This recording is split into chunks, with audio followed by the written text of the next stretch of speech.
What if I told you this framed F-15 poster tucked away at a quiet estate sale in our village is signed by the same combat pilots who flew missions over Iraq during Desert Storm in 1991? And what if I told you they were thanking a pub, a real one, Heeney's Pub to be exact? To all the guys at Heeney's Pub, thank you for your support from Dan and the guys in M18. Who were these guys, and how did it end up in our village? And who owned it before they passed? You know, I love a good mystery, but I hate a mystery that can't be solved.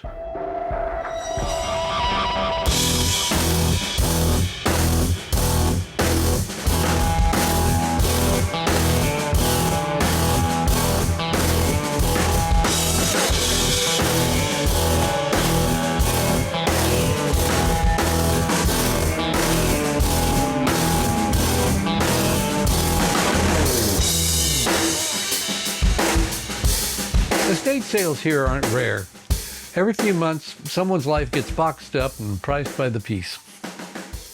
Plates, coats, letters, records, all laid out on tables in rental houses. It's like walking into someone's story, but without the beginning or the end. And every once in a while, you find something that makes you stop, something that doesn't belong in a cardboard box. Now, I was walking around through a sale a few weeks ago, most of it typical stuff, old lamps and some books. There was a popcorn machine from the 1990s. And then the back corner, I saw a frame just leaning up against a stack of chairs. Military aircraft. It looked familiar. And then I noticed the handwriting. Not printed, not typed. Magic marker right there on the gloss finish. A personal message, and then I looked it over. That's when it hit me. This thing is covered in pilot signatures. Real ones with their call signs.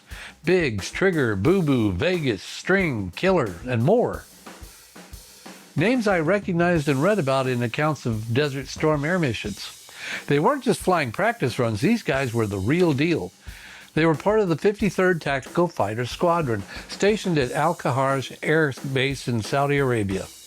This group flew F-15C Eagles, and during Desert Storm, those planes were crucial for air dominance.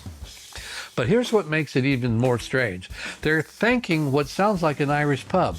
Not a base, not a commander, not even a city. A pub.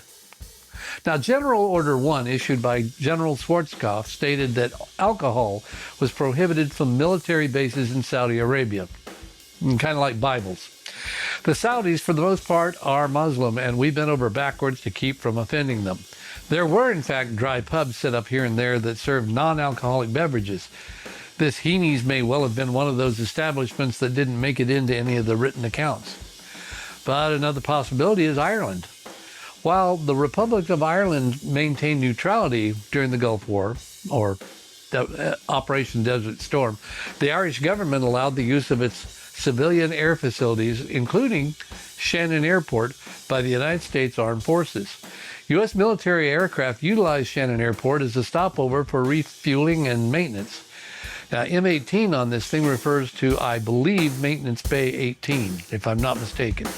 This implies that some maintenance personnel would have been present at the airport to service these aircraft. So it's likely that U.S. maintenance personnel were stationed in Ireland, specifically at Shannon Airport, during Desert Storm to support military transport flights, even though Ireland officially maintained its neutrality. Now, it's important to note that this presence was primarily for logistical support related to aircraft transit, not as part of the forward operating base or direct combat involvement. Now, here's the fun part. 3 hours away from Shannon Airport is a small town called Ballybofey. This is where you would find a Heeney's Pub, also known as Heeney's U-Drop Inn and Pub. I'm assuming Heeney's U-Drop Inn since there are no other hits on the Heeney's Pub in Google or anywhere else I can search.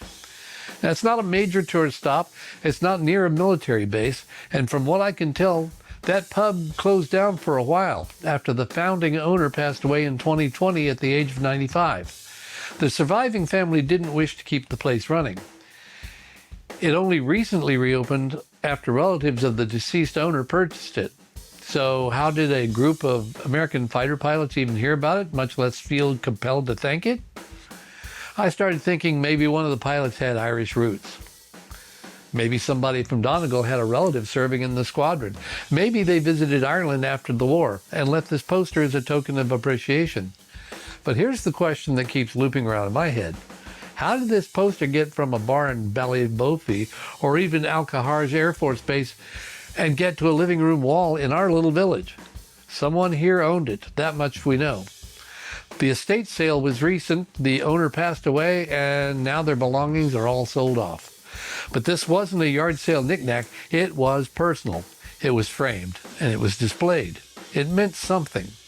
Did they serve in the military? Did they travel to Ireland? Did they know somebody who was stationed at Al-Khaharj? Or did they happen to be at Heeney's when it closed down and ended up with this as a gift or a keepsake? And here's where I could really use your help, because this isn't just a cool poster. It's a piece of someone's life, and possibly a lost piece of history. So here are some of the names we've confirmed. Randy Biggs Bigham, Lynn D. Boo Boo Broom, Eric Trigger Jenkins, Lieutenant Colonel Kip Hunter, Gary Gumby West, Alan Killer Miller, Tom Vegas Dietz, Keith Weasel Miller, Jay Ock Denny, Roddy String Lee, Alexis Growler Dector, and Jeff Chunks Burville. Do any of those names sound familiar? Were they mentioned in letters or old stories told by a neighbor or a relative? If you knew someone here in the village who served during Desert Storm, or someone who traveled to Ireland regularly, maybe they owned this. Maybe you worked at Heeney's Pub. Maybe you were there when it closed. Maybe you saw this on the wall.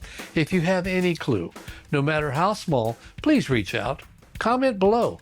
Share this with someone who might know. Even the tiniest detail could pull the whole thread loose. Because this isn't just about one framed poster. It's about stories that get lost when people don't ask the right questions. Now, this thank you note crossed continents and decades to end up right here on my floor. And if I don't find the story behind it, it could vanish for good. The pilots who signed it, many are aging. Some may no longer be with us. The person who owned it, he's already gone. But we still have the artifact. We still have the clues. And we still have a chance to put it all together.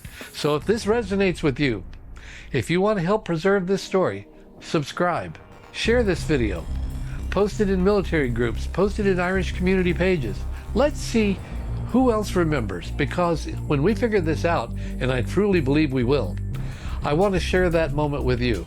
And the next time you're at an estate sale, take a closer look. You might just be holding the last page of somebody's untold story.